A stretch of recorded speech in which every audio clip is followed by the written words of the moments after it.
সবাইকে আসসালামু আলাইকুম। আজ আপনাদের রান্না করে দেখাবো অল্প মশলায় দুর্দান্ত স্বাদে লাউ দিয়ে চিংড়ি মাছ। আশা করি আমার আজকের রেসিপি আপনাদের ভালো লাগবে। রেসিপি ভালো লাগলে সাবস্ক্রাইব করতে ভুলে যাবেন না। কথা না বাড়িয়ে চলুন জেনে নিই খুবই মজার লাউ দিয়ে চিংড়ি মাছ রান্নার প্রস্তুত প্রণালী। অল্প মশলায় লাউ দিয়ে চিংড়ি মাছ রান্না করার জন্য কচি লাউ লাগবে। এখানে আমি একটা কচি লাউ নিয়েছি 500 গ্রাম ওজনের। লাউটার খোসা ফেলে খুব ভালো করে ধুয়ে তারপর কেটে নিয়েছি। লাউটা কাটার পর ধুতে যাবে না, এতে লাউটা পানি শোষণ করে নেবে, রান্নার পরে পাংশে লাগবে। আর এখানে আমি 1 কাপ চিংড়ি মাছ খুব ভালো করে ধুয়ে পরিষ্কার করে নিয়েছি। চিংড়ি মাছ কী করে পরিষ্কার করতে হয় তার টিউটোরিয়াল আমার চ্যানেলে আছে, ডেসক্রিপশন বক্সে লিঙ্কটা দেওয়া থাকবে। চলে যাব রান্নায়। রান্নার জন্য চুলায় একটি হাঁড়িতে দিয়ে দিয়েছি 2 থেকে 3 টেবিল চামচ পরিমাণ রেগুলার খাবার তেল। তেলটা একটু গরম হলে দিয়ে দিব 1/2 কাপ পরিমাণ পেঁয়াজ কুচি। পেঁয়াজটা সামান্য একটু ভাজা হলে দিয়ে দিব 2-3টা কাঁচামরিচ। কাঁচামরিচটা কেটে ব্যবহার করব, কারণ এই রান্নায় আমি কোনো রকম গুঁড়া মরিচ ব্যবহার করব না। মরিচটা এভাবে একটু তেলে ভেজে নিলে এই তরকারির টেস্ট অনেক ভালো আসবে। পেঁয়াজ আর কাঁচামরিচটা সামান্য একটু ভেজে নিব। পেঁয়াজ আর কাঁচামরিচ সামান্য একটু ভাজা হয়ে এলেই দিয়ে দিব 1 চা চামচ পরিমাণ আদা রসুন বাটা। খুব বেশি ব্যবহার করতে যাবে না, এতে কিন্তু টেস্ট ভালো আসবে না।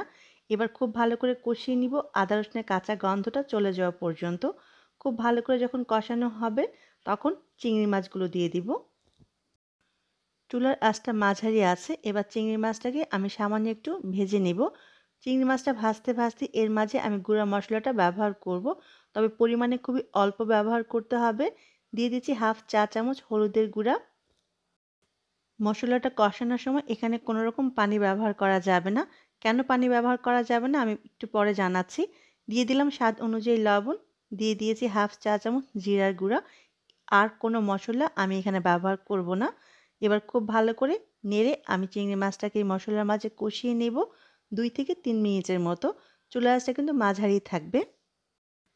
চিংড়ি মাছটা কষানোর সময় আমি এখানে কোনো রকম পানি ব্যবহার করব না, কারণ পানি ব্যবহার করলে চিংড়ি মাছটা একটু রাবারি টাইপ হয়ে যাবে, আর পানি ছাড়া কষিয়ে নিলে চিংড়ি মাছটা কিন্তু নরমই থাকবে, রাবারি টাইপ হয়ে যাবে না।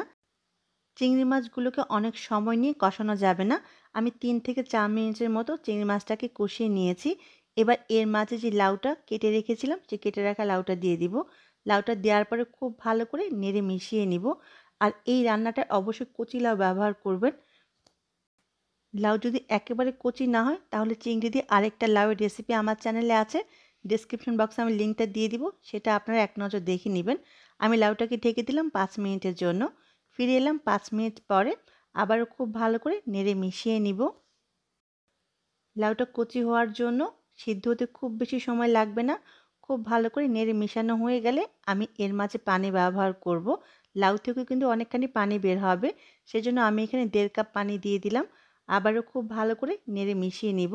এই 1.5 কাপ পানি এবং লাউ থেকে যে পানিটুকু উঠবে, এতেই কিন্তু লাউটা পারফেক্টভাবে সেদ্ধ হয়ে যাবে, মানে লাউটা আমার রান্না হয়ে যাবে। এবারও চুলা আঁচটা মাঝারি থাকবে। আমি ঢেকে দিব 15 থেকে 20 মিনিটের জন্য। ফিরে আসবো 15 থেকে 20 মিনিট পরে। ফিরে এলাম 15 মিনিট পরে। আমি কিন্তু এর মাঝে 2 একবার নেড়ে দিয়েছিলাম যাতে নিচে লেগে না যায়। কচি লাউ হওয়ার জন্য এটা কিন্তু খুব সহজেই সেদ্ধ হয়ে যাবে, খুব বেশি সময় লাগবে না। আপনি চাইলে কিন্তু টমেটো ব্যবহার করতে পারেন।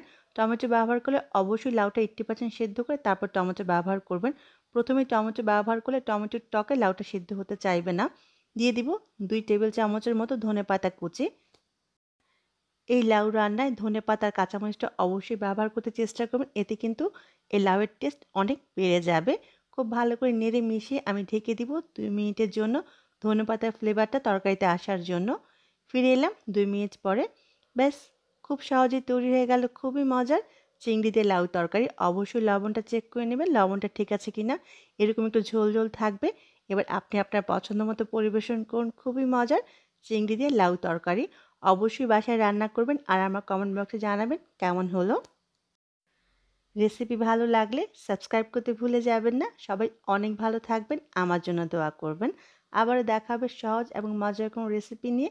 ততক্ষণ পর্যন্ত আল্লাহ হাফেজ।